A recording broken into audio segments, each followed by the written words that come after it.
Welcome to the Troy Kearns Channel podcast. We talk all things real estate, business, and entrepreneurship. And yes, we go down the rabbit hole on things that we just get into. I have a very fast friend, Jose Luis Morales, with me today. I met you. You reached out to me to come on your podcast, and now you're out here on my podcast. Yeah. So thank you so much for coming in, bro. Likewise. Muy buenos días, amigos. José Luis Morales aquí con el famoso Troy Kearns. Aquí en el podcast se enfoca en bienes y raíces y obviamente vamos a estar promoviendo mucha información para ayudar a la gente latina. Un placer, José Luis Morales y el famoso Troy Kearns. Gracias. All right, Jose, so you're a really cool dude. I really enjoy actually watching your TikToks that come up on my deal. I feel like we talked about right before the podcast that you and I are kind of symbiotic. You're like, you're out there in California and you're doing your thing. You're the number one realtor in Ventura County. Correct. You got about $11.6 million worth of investment real estate. You're selling lots of properties. You're going all in like me on social media. Yeah. So a lot of stuff that's going on. Tell us about who you are. You're a father of two. You're a husband. You just had a newborn. Yeah, 2 months. Tell us about all that. Yeah, so I'm basically 34 years old. I come from a Hispanic family. Okay. My parents were immigrants. My dad was an immigrant. My mom came through an agricultural program called the Bracero program, which is basically a program where they gave people citizenship as long as they worked the fields because they needed labor at that time. That was my grandfather who did that.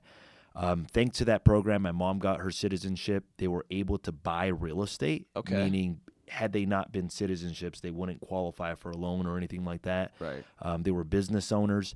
And I worked from a very early age in their business. I started working at the age of 9 years old, stopped working at their business. What were you when I was doing? 23. It's funny. I was selling cowboy boots, Okay. cowboy hats. I like it. And check cashing and money transfers. So mainly the Latino community. Basically, that all of 99.9% of our clients were Hispanic clients. Everything from your bottom agricultural, fresh out of Mexico worker to basically, obviously, people that worked in higher end jobs as well too. So that were Latinos as well. So you're selling them stuff at a very young age, 9 years old. 9 So you're years old. learning rejection. You're 100%. learning all of these cool skills, trades as you grow up.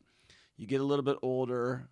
Where does that lead you next? So it leads me to wanting to buy the business. I was 23 years old or 22, and I told my dad, hey, Dad, I want to take over this business. I want to blow it up.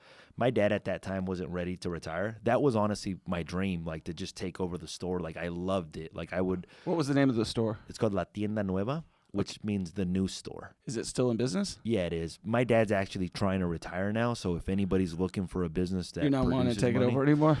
Well, I'm in real estate now. Like it would be like Yeah. a significant, like after being exposed to real estate, Right. the opportunities there, the time freedom as well too. Like I don't- Retail versus...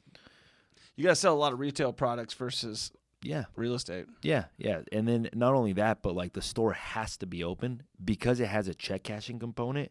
It involves cash, and sometimes that's a little bit harder to delegate. risky. It's a little risky. There's things that could go wrong. So Right. we're looking for a buyer. If you guys know anybody Right. that's So if looking to take over a business. How do they find you if they're looking to buy you? Instagram, Jose Luis Morales.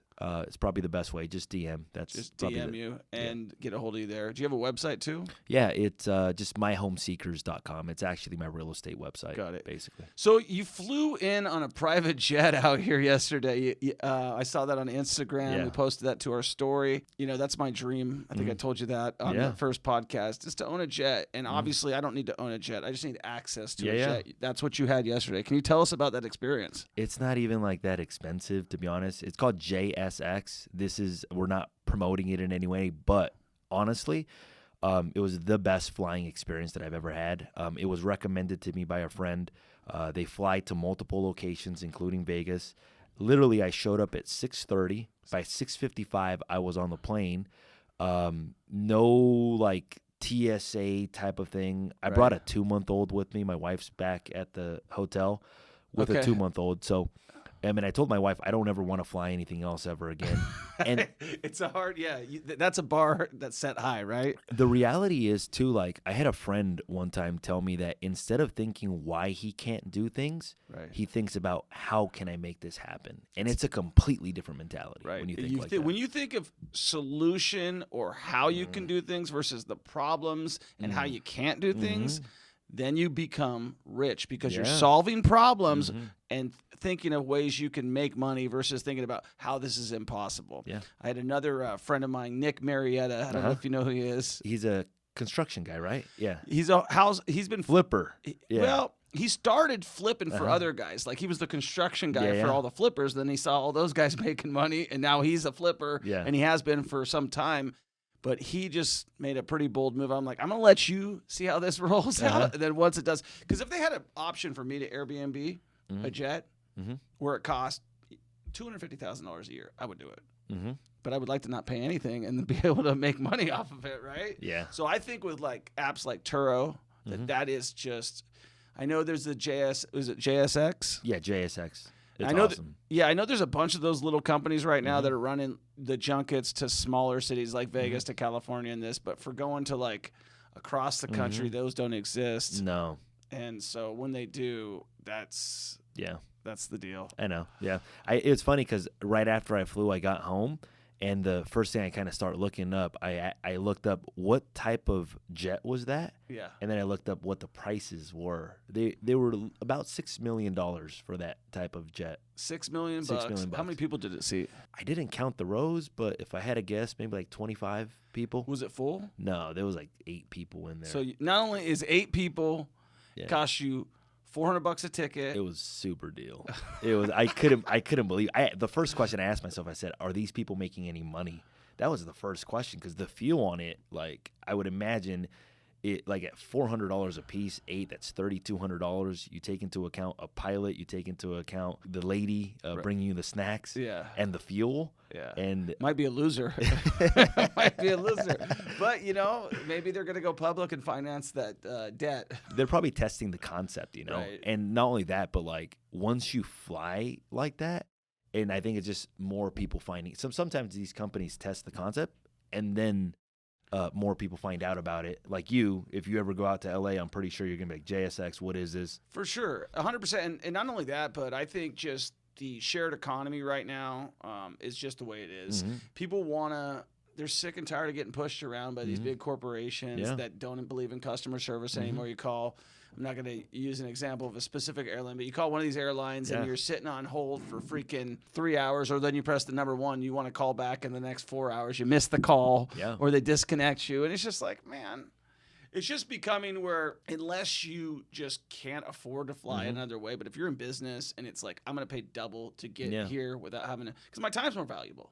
So I got a bunch of questions. Tell me about your family, like your immediate family right now. I know you probably have a big family, but tell me about your immediate family, the people that you're around every day. Yeah, so it's my wife. And then my 2 children. Okay. I see my mother-in-law every day because she's on payroll and she helps my wife with our kids. Okay. And some of the household things just to kind of buy back time. Yeah, it's important. And then I wouldn't be able to do what I do without their support. 100%. Like, without them helping with the household, I would not be able to produce at the level of production that we're producing. Then people don't understand that. I'm gonna go. I just had my wife on the podcast as an interview, and people don't understand like how important it is to be a successful businessman or woman and having the support of your spouse. Because if it's the other direction too, it can be detrimental. Yeah. And so having someone that's got your support, is your cheerleader and stuff like that, allows you. It's unbelievable. Yeah. Unbelievable. I'm 100% on the same Unbelievable. page. Yeah. So I had a bunch of questions for you. So you're the CEO of the Morales Group. You're the #1 agent in Ventura County. You're kind of like more of an investor now than you. I mean, I know you do a lot of real estate, but you're transitioning, it feels like. Yeah, so I'm in a process where I'm transitioning more. My new company, it's called EXP. Not a pitch for EXP, but they have a way where you can make residual by inviting other agents to the company. So the reason I decided to go in that influencer route is because that helps me attract more people. I told myself that the way that I built the real estate business was not going to be the same way that I built the rev share, which I built the real estate business on a lot of phone calls. I have made probably over 10,000 cold calls in my life. I think I probably got you beat because I started in radio sales, but yeah, I'm the same type of guy. I love the phone. Yeah. It's like crack for me. Yeah. Still. Well, a lot of people like to complicate. Like they think that to have a certain level of success that you've got to like have all these fancy things. Literally, all you need is some phone numbers. All you need is a telephone, and you need to just focus on what to say and how to say it. Like have a good way of communicating with people. And a burning desire to succeed. 100%. If you don't have that, you can have. You don't need you just need a phone. Yeah, absolutely. And scratch sheet of paper. Yeah, you don't need. If you want to get Google Sheets and get a little bit technical, you don't need all that stuff. Just get started. So I had a bunch of cool questions. So my second podcast I ever did was with you, and I really enjoyed it. I really thought that you were, I think you found me on Ryan Pineda's show. Ryan is actually the guy who got me into social media. I don't know if you know. That's awesome. Yeah, so I owe a lot to him because I had my head buried in the sand. One of the questions I had for you was, you're in California. Mm-hmm. When I look at California, the reason I don't know if you know, I'm actually leaving Las Vegas. I'm moving my family to Florida. We live in Kansas City right now. I love Las Vegas. In fact, we will be building a third home here, but I don't want to live here full time because I don't believe it presents the opportunities for my children that I can present in other places. California, I do believe, has a lot more. It's broken up. Vegas, as you know, it's kind of a big city in a small desert. With all the things that are going on in California, with them raising your tax rate, with them making it hard to do business, why do you stay there? The weather. Good answer. The weather. To be honest, I consider it a surcharge. I live in Southern California. There's a place called Ventura County, right, and it's in the middle of Los Angeles and Santa Barbara. And Los Angeles is fully developed. Santa Barbara is fully developed. Property prices in Los Angeles are ridiculous. Santa Barbara is ridiculous. Ventura County is almost like a hidden gem. That's like Oxnard, Camarillo, Ventura, Thousand Oaks, Newbury Park. But I would say we have some of the best weather. Like I can literally go on a walk at 8 o'clock. I can go on a walk at 9 o'clock. I can go on a walk at 10 o'clock with my family. And the weather is amazing. And I've visited a lot of different places. Like I've gone to Costa Rica. I've gone to Colombia. I've gone to Dominican Republic. Okay. I've been to a lot of places, Florida, Miami. And some of the days are just like, man, like it's hard to even go outside, right? Just because of the way that the weather is. So I guess I've been spoiled for long enough. Do I see myself there forever? I'm not sure, to be honest. I'm not sure if I see myself forever, and that's kind of why we're going in the influencer route, right. And the EXP rev share. Because as a real estate agent, you're basically restricted. Correct. Like I'm at a town right now. If a seller wants to meet, I can't meet with them. Right. So as an EXP agent, you can't meet with them. Why? Well, if I'm in Vegas, unless I do like a Zoom call, gotcha, I can't physically, like if somebody wanted to meet with me today, you're restricted by the boundary of Ventura County. Right. Or if you're in town or if you're not in town. And that was one of the things that I didn't think about when I became an agent. Right. Obviously, you can build a business where it doesn't rely on you, but I'm still very heavily in production. But the way that we're building it now is we're building it in a way where we have more freedom and more options to do what we want when we want. The money's excellent, but once you have money, you start thinking, okay, now I have money, how do I get freedom? Right. Because money is great, but without freedom, it's kind of, I want both. I want money and freedom. So that's what we're kind of focused on building. Yeah, and that's the same way I am right now. It's like you enjoy what you do. Yeah. I was before, and the funny thing is, I made most of my income in a short period of time by selling REOs. Yeah, I remember that. And, so when I went in 2013, I went into I really wanted to go in the mortgage business and kind of dust the real estate thing altogether. And I just stuck with the real estate because the mortgage, we ended up trying to partner with a couple people. But I really feel like I had an identity crisis when I actually moved to Kansas City. I realized that I was an investor where I didn't need to work anymore in real estate, but I'm still selling real estate because I like those commission checks. Yeah. And when I went to Kansas City, I don't have my license. And as I'm seeing like all these other guys give up their licenses, as an investor, I believe it's a liability for me. Yeah. So I'm actually, after I close this last real estate deal that Gonna I give it have, up. you can have it back, Nevada. I'm done. Yeah. And my wife's licensed and my assistant's licensed. So if somebody needs to sell their house and I own the company, no big deal. Yeah, well, even then, like, real estate is almost like a stepping stone. It was a stepping stone for you. Like, obviously, you got in the REO market. You made a lot of money. You were smart with your money, and you invested most of it. Now it's a stepping stone. Now, like, it allows you to focus on what you want to do and what your Right. passions are and that. So, yeah. Well, I would say it's a stepping stone too, but for me, the REO thing was I was trained by the banks and I watched how they transact. And it's not like your normal emotional sellers. Yeah. And so that trained me how to negotiate and how I do everything to this day. Like money goes hard and you better give 10% if you're paying cash. And that was a really good skill set. And I chased it because just of what's going on with the economy, thinking that it's going to come back in the next year. It's going to come back. And then I was just like, you know what? When it comes back, I'll be ready for it, whatever it does. And I'm on to Kansas City now. We're planning on being there for 2 years. Are you worried about the fires out there in California? Did they affect you at all? No, I mean, I don't live anywhere on the mountains or anything like that. Like, we had a really bad fire in 2017 where it literally destroyed a lot of homes in my hometown. In Ventura County. Yeah, I in remember Ventura. my copy guy. He said his whole family's house. He's from Ventura. He's like, we lost it, everything. Yeah, there was a lot, and that was like detrimental to a lot of people. It was funny because when the fires were going on, my wife looks at me and she's like, "Are we going to be safe?" And my answer to her was just very logical. It was like, "Babe, it would have to burn through all of Camarillo to get to us." Right, because you're on the water. Yeah, no, we're not. We're like, we're like almost like centric, but not near any mountains, basically. Right, not where the flames can come down and just. It would have to burn through all the Camarillo to get to us, almost. Like in the location that we're at, it's not a concern. Now, is it a concern for other families? Yes. Is it a concern for families after that? Like, our houses that are close to the fires, sometimes a little harder to sell because of the fire insurance. Sometimes. Some people love it, and some people are a little bit concerned. Like, I have a client right now moving because she's like, "Hey, look, my husband passed away. And I don't want to be anywhere near potential fires because I don't want to address that on my own." Right. That makes sense. So you brought up one quick point, which was fire insurance. So how has that affected? Like, I invest in the Southeast, and flood insurance can kill deals. Yeah. So how does fire insurance, is it a separate insurance policy now? I believe so. And then I even think that there's one that is offered by the government as well, too. Like, so it's different. I don't know the exact details of it. I just know that it's more expensive.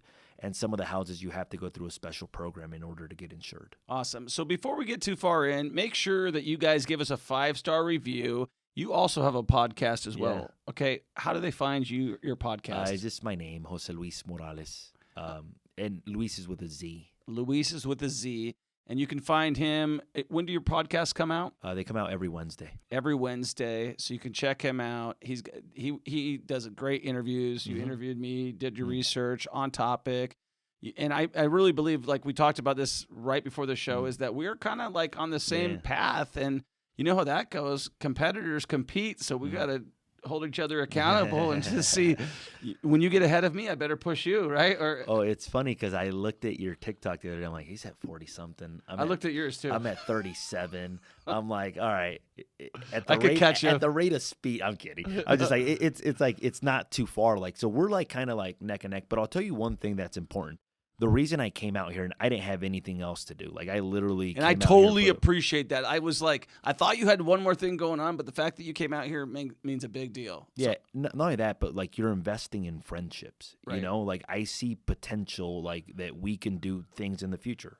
Whether it's social media together, where it's business together, where it's real estate together, and that's what it comes down to. Like, whenever you find people that align with you, it's so hard to find good people. Right. And once you find them, you want to, like, be a good friend, you know? Like, nurture that relationship, get to know people. And, like, it's funny, the guests that are coming in with you, after you, is a guy I met in Kansas City who owns a gym, Mm-hmm. and I just randomly said, "Hey, I got extra Raiders tickets." You said you had to get out of here, so I didn't offer them to you, but I would have. So I was like, "You want to come down, talk about being a gym ownership, and go to the Raiders game?" He's like, "Yeah." Hell yeah. So, and I was like, and that's the whole point is like, get to know people, get outside your comfort zone. I've been on a bunch of these guys' podcasts that have like 100 subscribers and stuff in the middle of nowhere, and I'm like, yeah, what's the worst that's gonna happen? Maybe I meet some of their audience. Maybe I can help them out or whatever. Build relationships is what you're saying. That's probably my favorite thing about the podcast is the people that I meet. Like, I am talking to some intelligent people. Like, and almost every podcast that I do, I learn something. And I'm just like, whoa, like, and that's the part that I enjoy the most. The people that I'm talking to, like, I get access to some of the best brains in the country for 1 hour. And then it even leads to potential future opportunities to become friends or to catch a Raider game or just do things. And it's funny because like once you start meeting people at these levels, you're not fighting. You're not when the bill comes. It's not like, hey, look, like, how are we gonna split it? You had a cheeseburger. Water, I had a cheeseburger, like $3 here, $10 there. No, it's like a lot of my friends are like, hey, we're fighting for the bill. Like, hey, look, I'm taking the bill. Like, thanks. Like, so it's just meeting good people, building relationships, and being like a good person to them. Yeah, I think that's so important. What you just said right there is, so many people are worried about what's in it for them. Yeah. And they're not trying to bring any value, right? And I get hit up, I'm sure you do all the time, can I take you to coffee? Can I take you to lunch? And it's like, and I did that back in the old days, and I realized that that's a flawed mentality. Like, what am I going to bring this guy of value? I want to bring on like Rick Ross and some big shakers, and I'm going to be like, and I've read Rick Ross's book and stuff like that. I know I have to over deliver for these guys if I want them to come on this podcast and provide value. And if people are trying to learn real estate from me, and they're just saying, hey, can I come buy you a coffee and suck your brain for an hour? I'm not interested at all. I did it like 5 times, like with cops and stuff that I would meet at properties. And I'm like, I'm paying for lunch, so you didn't make a good move there, right? Because if you're inviting me out to go to lunch, generally you pay. But like you said, I'm the one that generally just wings it out. And as you know, when you're hanging out with other people who are in your same ilk, your same wavelength, and they're trying to go in the same trajectory, you want to help them get to where they're going. And I do look at your TikTok, and I do look at where you're going. I'm like, and I actually think your TikTok is great. So if you're going to follow anybody on TikTok besides me, follow Jose Luis Morales, because I really like the way you break things down, the dual personality, the guy with the glasses and the guy without the glasses. And I think you have a good aura about you, and I think you're going to blow up on TikTok, and that's the way to go. What drives you? Freedom and family. So I'd say I'm not like driven by fancy items. Like, money, I wouldn't say drives me either. I'm more like driven by residual, because that provides freedom. And I think that's the ultimate, like when you have your residual exceed all of your monthly expenses, fixed expenses, it puts you in a position where you're no longer chasing money. Now you're chasing like, okay, what's my full potential? And it's so much easier when you're not like, where you're not worried about money. Like, I noticed that like a lot of people that struggle, one of the reasons that they struggle is a lot of the decisions that they're making is based on money. Like, for example, like they're buying a CRM for their business. They're looking at what's the cheapest CRM that I can buy versus what's going to be the best CRM that provides me the best returns. And for those who don't know what a CRM is, a client relationship management system. And if you're in business, you better have one. I had an integrator, and we went to a mastermind that we had, Collective Genius, which I mentioned to you. Oh, yeah. By the way, Collective Genius, if you're listening, let me in. So, and I asked him, like, how was your flight? And he goes, man, it was horrible. And I'm like, why? And it turns out that he left earlier than I did and got there later than I did. Right. And the reason is he chose a flight because it was less expensive but had 2 or 3 different layovers. Oh boy. And what I told them is, hey, look, bro, like, yes, it's less expensive, but the one thing a lot of people don't factor in is their time. They're not factoring in the fact that, yes, it's cheaper, but it's going to cost you 5 hours of your life. And time is more valuable than money. Well, and that's an interesting point that you bring up right now. Like, I'm in the point of my life, I'm 43, and I'm really looking at time, and I'm looking at health as well. Yeah. So I was sick recently, and, you start to think about, like, what's important to you, and you realize that if you could do everything you want, you could have all the money you want, but Steve Jobs, all these other guys out there with pancreatic cancer, if you're not taking care of your body, and you're not taking care of your time, and you're taking 6 connectors to get to one place, you're just not valuing yourself. And that is a short-timers mentality, and those guys aren't going to get very far. Well, it's just a different way of thinking about time, Like, one of the things that made me really successful in real estate is that from the beginning, I valued my time. And a lot of people will say that they value their time, but if you look at their actions or the way that they operate and the decisions that they make, they don't really value it. Like, I had a buyer's agent who would drive to, like, Simi Valley to thinking he's saving money versus just paying somebody $20 to do it because it's going to take him an hour and a half, 2 hours to do it. So it just saying that you value your time versus actually watching the decisions that you make, and that'll let you know whether you actually value your time. I had a guy in my office recently. He had like 1,000 postcards, and he was putting the stickers on himself. And I told him, hey, bro, you know that you can hire somebody to do that for you, or you know that you can actually just have a company do that for you, like actually mail them out. And he goes, and I'm like, how much are you paying?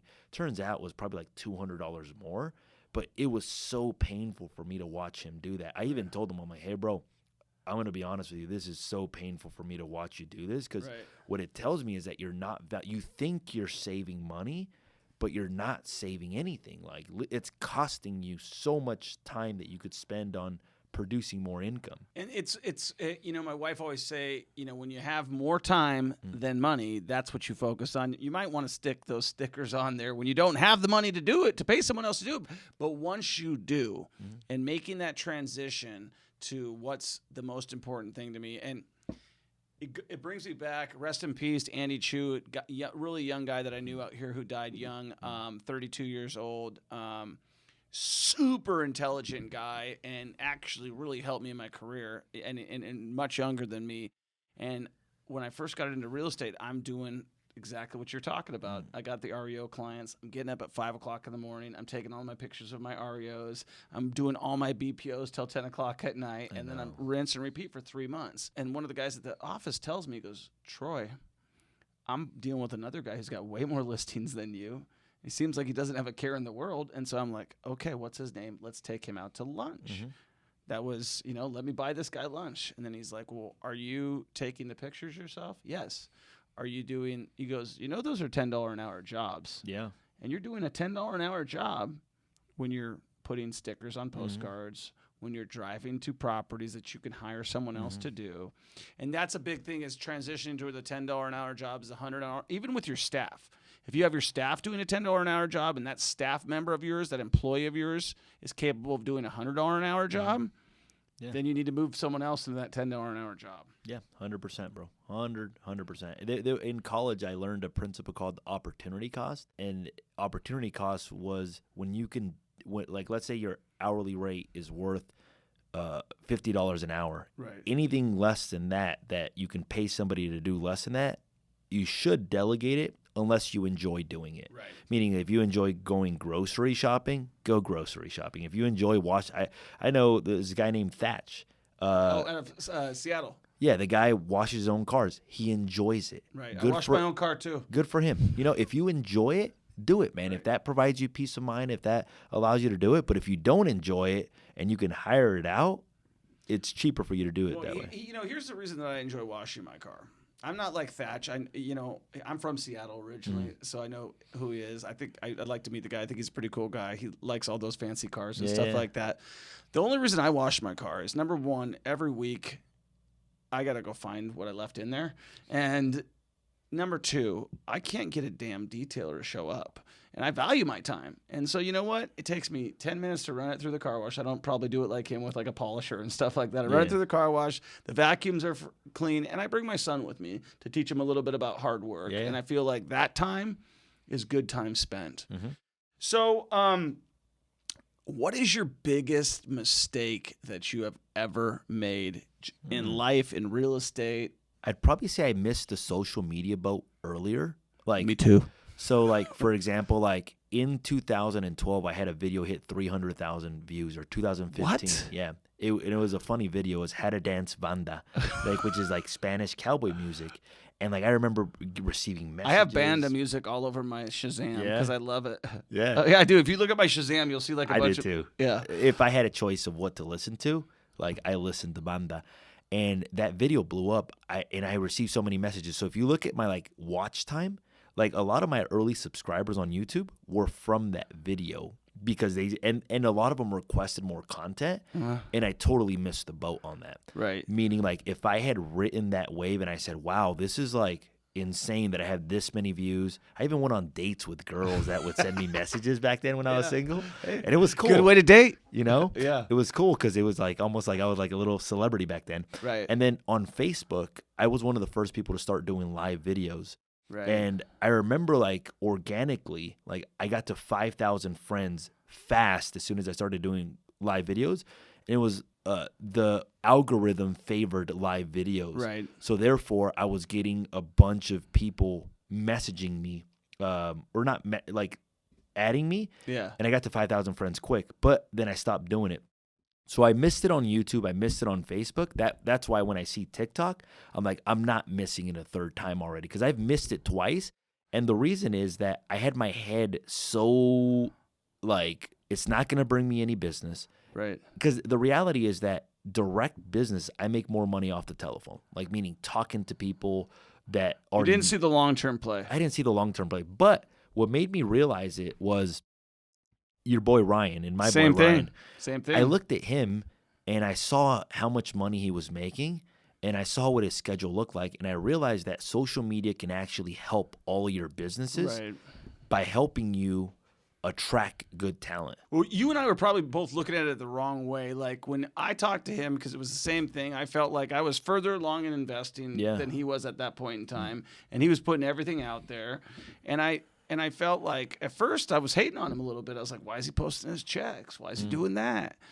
And then I watched him and I'm like, oh, he's got it figured out.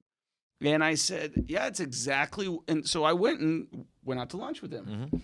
And because I had already provided value, him and I had exchanged friends. Yeah, we were already exchanged ideas. I had sold him deals before that he was buying that I didn't buy. When I first moved to Vegas, we took all these videos down, but I was on YouTube in 2010. Okay, like I have lots of videos of me shooting. Like I hired a helicopter pilot. We went and shot all the fancy like all the skyscrapers. I did them all on teleprompter, but I didn't know what I was doing. Yeah, I didn't know the algorithm. I didn't keep with it. I did it, loaded it, put it up there. Didn't see any. I didn't even know about monetization back then. I just felt like YouTube. I like YouTube. It's a good platform. I still like YouTube. It's a good platform. And so when I saw someone actually teach me, because I never got educated about social media, I just did it. When I saw someone teach me how it worked and all the opportunities that when I talked to Ryan, when I went out to that lunch with him and he shared with me about what he was doing, and then I kind of followed him another 4, 5, 6 months. And then I said, well, how much money are you making on YouTube? And he told me the money, and I said, it wasn't that exciting, right? Yeah. And he goes, you're missing the point. I said, what's the point? He's like, A, the opportunities. B, there's money in selling your education platform once you build the audience and people know that you know what you're talking about.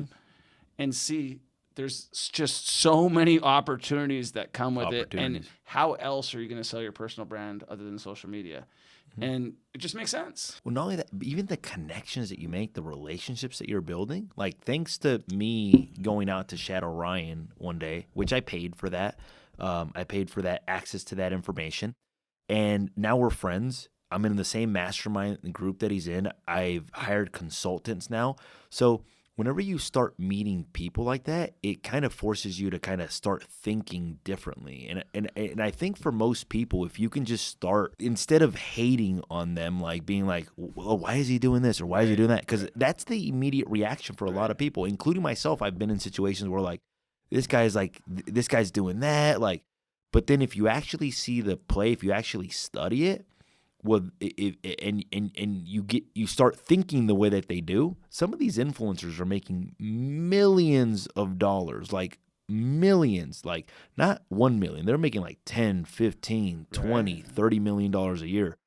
And I'm looking at how hard I'm working in the real estate. Not only that, but I'm also thinking like, I'm like the perfect person to blow up on social media, and the reason is I've already spent 10 years practicing a certain craft. Right. And you're noticing that a lot of the guys out there, They're not. they're not. Yeah. So you think if people see you and compare to them, they're going to realize who's real? Yeah. And I think that like the fact that I've done that allows me to help people. Not only that, but I think one of the things that sets me apart as well too is I dealt with like buyers and sellers, like close to 600 of them. So I got access to the way that they think, and I got access to the way that they make decisions. So that allows me to communicate with an audience a certain way because I know what they're thinking. Right. I know that they're thinking, hey, I'm just going to wait for the marketplace to crash. I know that they're thinking, hey, when interest rates go up, the market's going to come down. Right. I know that they're thinking like, hey, like just a lot of different I feel like I really understand the end consumer. I'd like a follow-up question on that. So what held you back in business or social media or anything when you first started? What like, was there fear? Was it because you're all in, you started selling cowboy hats at a very young age, and you're a gregarious guy, you've got a great personality, and I know that you're a cold calling machine. We already mentioned that. So, but what held you back, like with the social media, with anything? It was just time, meaning like I felt my time was better spent doing deals as opposed to the long-term play. Not only that, but like I was stuck for 3 to 4 years doing the same amount of business for 3-4 years, doing anywhere from $1.5 million to $1.7 million in gross commissions. And the reason I was stuck is I was doing the same thing over and over and expecting a different result. A lot of the money I made in real estate or as a real estate salesperson, I just kept investing it into properties, but I wasn't investing back into growing Morales Group, meaning it was extremely profitable and everything I got, I did. But my mentality started to change a couple years back where instead of saying, okay, I'm just going to continue buying more real estate, I said, I'm going to invest back into myself and I'm going to invest back into the business. So I hired an integrator to start setting up systems for me. Hired videographers, started investing in $25,000 mastermind groups, started bringing on consultants, to help you look at your business and how to run it better. So I was basically starving my business by investing into real estate, which was a good play because real estate appreciated so much. So I bought a lot of good real estate. But it was a bad play in the sense that I was starving it, meaning I was overworking myself in comparison to just paying people to do more stuff for me and have a better quality of life. You believe in mentorship, that it's extremely important, and making sure that you're following the right people. Yeah, 100%. Because there's a lot of guys out there talking about the wrong information, the wrong way to do things. And we already know it's not easy. Social media is not easy. Selling a lot of houses is not easy, but it becomes easier the more that you do it. 100%. Just like anything. Just like anything. Like when I first got behind these cameras, it was like a different guy. You know what I mean? Like my dad's like, just get your personality out there. I'm like, I think it is. And he's like, no, it's not. The cameras freeze you up a little bit. And so as I grow with the social media and stuff like that, I'm like, I see that the possibilities, and I'm very, very small. I just passed 7,500 on Instagram, which is like a monumental, I was like crawling to 600, you know? And when I see all the things that are possible and that really, and more important than all that how many lives that we can change, how many people that we can get out of the rat race. I mean, because for me personally, real estate changed my life. I wouldn't be where I'm at today if I didn't make those investments in those properties and stuff like that. So now that we hit on the spot, I want to take a quick moment to say, hey, listen, guys, we're working hard for you over here. Make sure that you make sure you subscribe, make sure you give Jose a 5-star review on this podcast, and definitely check out his podcast. So you've got $11.6 million in real estate, and I'm sure that wasn't just the one shot right out of the gate. Nah. You built that up. Yeah. Okay, so let's talk about that. So I started buying properties in 2010. I Okay. bought my first property, FHA, $8,000 down. Okay. People were saying that the market was going to continue to crash Yeah. or continue to go down, that there was all kinds of shadow Sheep. inventory, and people were being discouraged to buy. But I thought to myself, I said, my mortgage is $1,700. If I wanted to rent it, the rent was $1,900. I said that I would be making $200 a month. I'm only investing $8,000. I thought to myself, I can't lose. So I'm not a fan of trying to time the market. Right. I'm just like, do the numbers make sense? And if the numbers make sense, then I do the deal. So that was my first property. Then I bought another property that made me $2,000 a month in positive cash flow. Excellent. So I was lucky enough that my first broker had me play a game. It was called Rat Race by Robert Kiyosaki. Okay. And Love that game. The whole purpose of the game, just for the audience to know, is to get to the point where your residual exceeds your monthly liabilities. So Right. that's kind of how I've kind of played my life and built my business, is that whenever I want to add a liability, I add an asset to pay for that liability beforehand. So my first assistant in real estate, I probably hired her before I could actually afford her, but I had $5,000 in residual coming in on a month-to-month basis at that time. So that actually paid for my first assistant. So it Right. helped my real estate business grow at that time. And that's kind of how I've balanced things out. So then I bought another property after that, did a 1031 exchange for my first property because I turned it into a rental after a while. Bought something that produced $2,000. Then in 2017 2017 was the first year I think I made over $1 million in commissions. Right. And Big year. I got hammered in taxes, bro. Oh, brother. Man, it was the most painful thing I'd ever experienced. You make all this money, and you write a check to the IRS. It was insane. I think I paid over $300,000 in taxes that year. And I was like, it was like being with no lube. Not that I know what that feels like, Yeah. but I could only imagine. But it's a great metaphor, right? Like and then when you find out about cost segregation, That's when it changed. right? And listen, I wrote a lot of those checks myself. A lot of big checks to the IRS that I'm not getting back. They're not coming to say, "Oh, you overpaid here." But when you get into cost segregation, I just finished up my last one, and 0 federal taxes this year, and probably 0 federal taxes next year. And it's not that I'm not paying taxes; it's just we're deferring them. Yeah. For possibly ever. Yeah, because of the step up in basis once you pass away. So in 2019, I said to myself, there's got to be a better way. Meaning, like, there are people out there that are minimizing their taxes, and my accountant's not letting me know about it. Right. So I read a book. It was called Tax Loops of Real Estate Investing by Robert Kiyosaki. And Tom Wheelwright. And Tom Wheelwright. It was an excellent book. And on there it said, oh, you can accelerate depreciation. I went back to my accountant. I said, is this true? He said, yes. And I looked at him. I said, why didn't you tell me about this like before? So that year I bought a $4 million building, and I got $1 million in depreciation that year, which made it so that I paid $0 in federal taxes legally. Not like, so like a lot of times, like people look at like Donald Trump. Right. And they say, well, the guy doesn't pay any federal taxes. Right. I pay over $100,000 a year in property taxes. So just because you don't pay federal taxes on your income, that doesn't mean you're not paying taxes. You're paying employment tax. You're paying just a lot of different things. Right.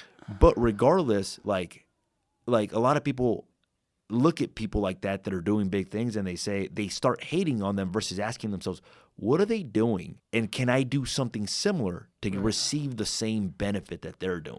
Who says that being taxed is a good thing? Like prior to, I think, 1907, they weren't taxing anybody. Tax isn't a good thing. And you're a better steward of your money than the federal government, than the local government, than anybody. And they shouldn't want to raise taxes unless they can really show transparency for what those dollars are used for. And people on the other side that say, well, we should tax the rich and we should tax these people, and that's going to solve our problem. We have a spending problem. We don't have a tax problem. We have a spending problem. We have an accountability problem. And we have a political problem. And the fact that you can eliminate one section of the large amount of taxes. You live in California. Don't you have a state income tax as well? Yeah, we still pay state taxes. You're not avoiding that? No, you still do that. You still pay a significantly amount. Do you pay a tax on your gas? How much is your gas out there these days? Like 4 something. I don't even look at it, to be honest. Like 4. I hear that it's like 4 something. That's not one of the metrics that I like. Yeah, but it's expensive. It costs money though. So there's hidden taxes that you're paying. So if you can eliminate one portion of that taxes, it can go back into real estate. Well, I even think the message to the viewers is just start getting access to the right information. Because if you think that somebody else is going to give you a handout, or you think that the government's going to, or whoever's president is going to change your life, whether it's Trump, Biden, or whatever, a lot of people think that all of a sudden if somebody is president, that their life is going to change. Nobody's going to change your life but you.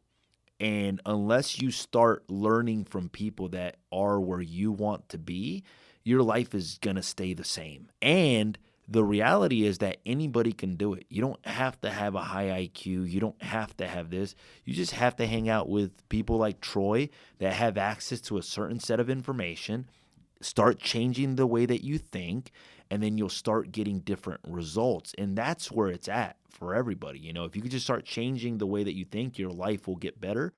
And as your life starts to get better, you start being in a position where you can help more people. You can't help people unless you help yourself first. So you got to help yourself, then you can help other people.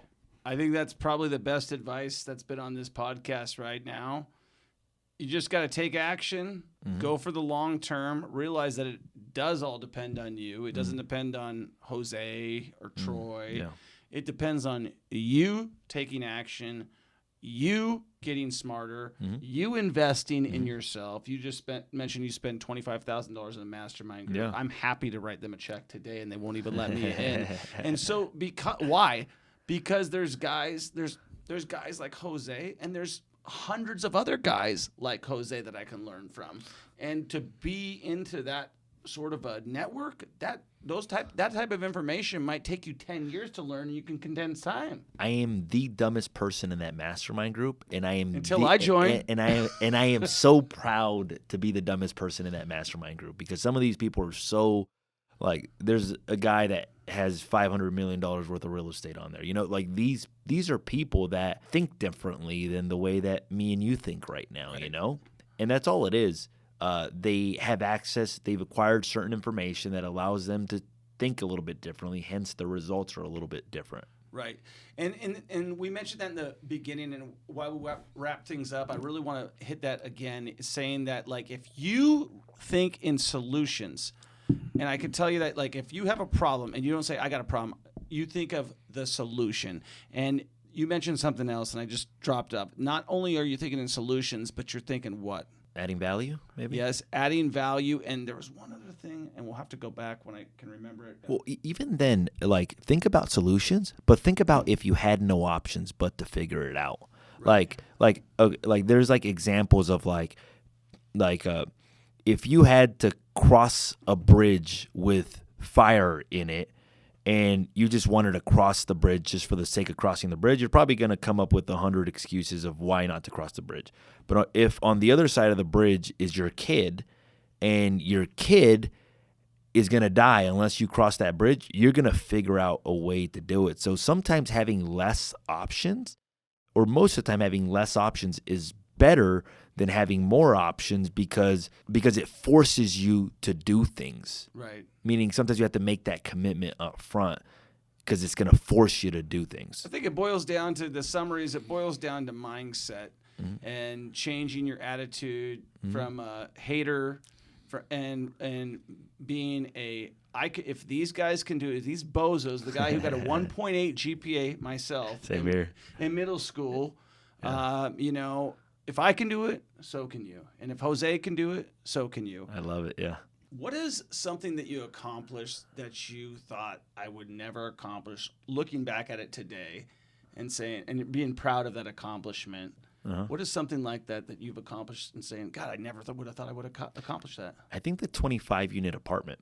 So I got exposed to that by like Grant Cardone. And Grant Cardone was like, don't buy anything less than 16 units. And at that time I was buying singles, duplex, triplex, and fourplex. And at that time, I set the goal that I was going to start buying large apartment complexes, but I didn't know how or when the opportunity would come. And sometimes just putting it out to the universe, you seem to attract it. So I started putting that goal like in 2017, and I had a client in 2015 expire with another agent. I helped them sell a property. 2 years later, I helped them sell another property. 2 years later, I helped them sell another property.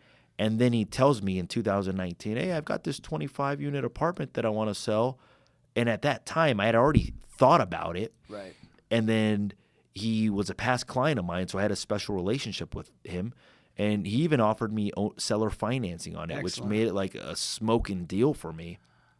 But it was like one of those goals that was so like large and audacious that like when I said it, I didn't know when it was going to happen. And when it actually happened, I bought like 8 months later or a year later, I bought an 11-unit after that. Right. And the 11-unit was only 1.7 million relative to the 4.4. Yeah. But before I bought the 4.4 million, 1.7 million would have been a big purchase for me. Right. But once I bought the 4.4 million, the 1.7, it was so easy for me to make the decision. Right.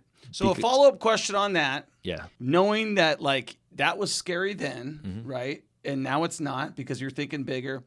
What thing in the next 5 years do you think that you'll be looking back and saying, or what thing do you think that is like a high goal that seems unobtainable right now, but that you're shooting for? I'd probably say like for some reason the numbers in social media keep popping in my head, like 1 million followers or 10 million followers, somewhere there.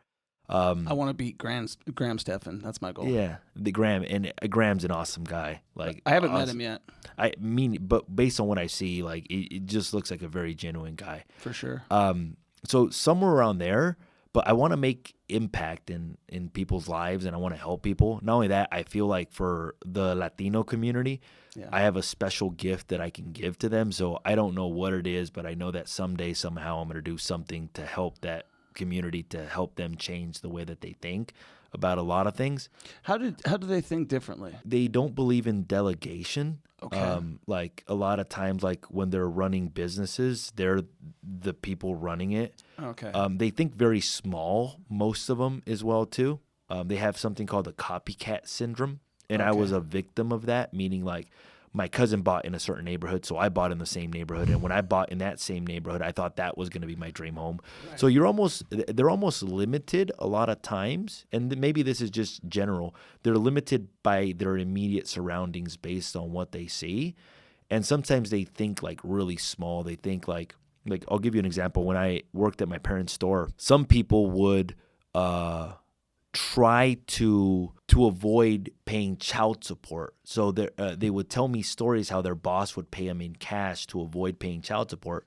But because they were being paid in cash, they could never buy real estate because they can never leverage it. So they think that they're saving money sometimes, or they think that they're outsmarting somebody, but they're really outsmarting themselves. And I would get phone calls from people. Hey, I want to buy my first property, this and that. I'm like, okay. And we start talking about their finances. They're like, well, I get paid. I'm like, dude, you can't buy anything. Like, even if you wanted to, you couldn't. Like, unless you were going to buy it in cash.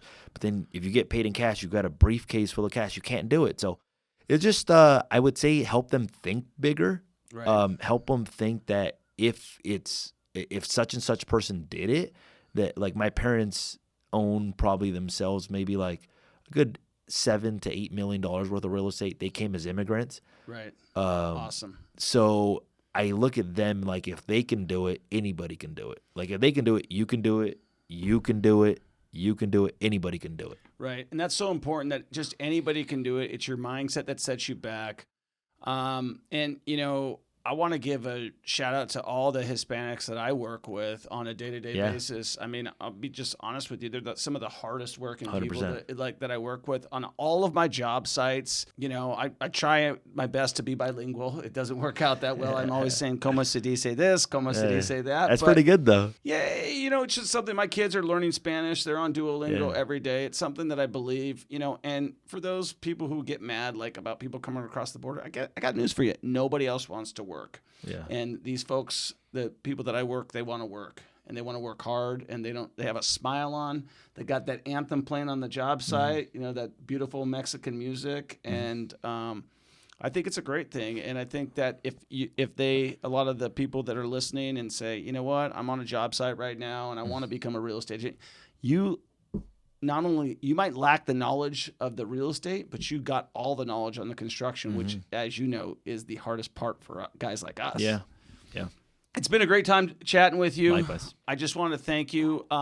Everybody, if they want to get a hold of you, how do they reach you on your Instagram and on your socials? How do they find you? I'd probably say just Jose Luis Morales on Instagram. And then on my Instagram, there's a link on my bio where you can find everything else after that. Perfect. And then just the Instagram's Jose Luis Morales, Luis with a Z. And then if you ever have any questions, I'm happy to help in any way that I can. And I just appreciate, obviously, you having me on the show. Well, I appreciate you coming, man. Flying in a private jet, bringing your wife, your newborn baby. I mean, it means a lot to me. It really does. I feel like we have a trip. I'm planning on doing a development in Lo de Marcos, which is north of Puerto Vallarta. So maybe we should roll down there together. I think that maybe that's the way, you know? Yeah. Thank you guys for tuning into the Troy Kearns Channel podcast, where we talk all things real estate, business, and entrepreneurship. We had a very important guest here, Jose Luis Morales. We'll put all of his handles up and look forward to seeing you on the next one. Peace out, guys. Peace.